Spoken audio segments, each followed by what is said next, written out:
Charles, the Hubei authorities have announced that they are going to be lifting some restrictions, while also vowing to continue the fight against COVID-19. What exactly is this balancing act going to look like, do you think?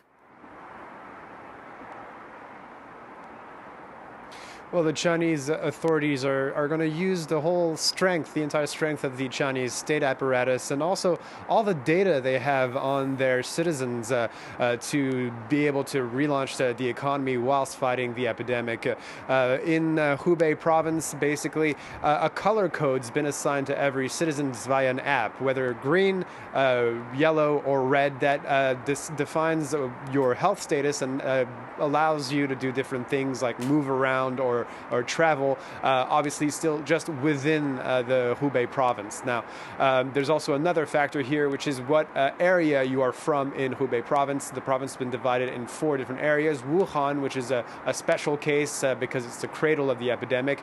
Areas that are considered high risk, medium risk, and low risk. And depending on what kind of color code you have and what area you're from, you have different directives that are given by the authorities. This also applies for companies and resuming work operations. In Wuhan, for instance, only 5 types of companies have been allowed to resume operations, and they're companies that are judged essential for the fight and control of against the epidemic, or essential to the Chinese economy and supply chains, or agricultural production, for instance. Other companies, most other industries and companies will be able to resume work after March 20th. And one other important marker is when schools will be reopened in the province, and so far we don't have a date for that. Now, the number of new cases has dropped significantly, but the country as a whole is by no means out of the woods yet, both from a health perspective, but also notably an economic one.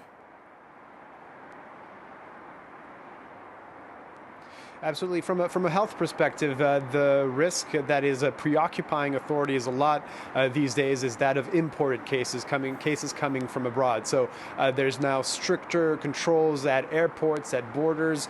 Here in Beijing, for instance, a whole section of the airport has been set aside to basically give medical tests to passengers that have been flagged, that are deemed suspicious. And Beijing authorities have asked all people coming from abroad arriving in the capital to self-quarantine for 14 days. Then there's another risk attached to allowing people to move throughout the country again because of asymptomatic cases of the COVID-19, people carrying the virus but not showing any symptoms. So we'll see whether in the next week or so, or 2 weeks, whether there's a slight flare-up of new cases of COVID-19. Now, from an economic standpoint, what's possibly a risk here is to see the Chinese economy start producing again at a time when the international economy is slowing down because of the coronavirus, which means that Chinese goods and services would not necessarily have enough demand. And this is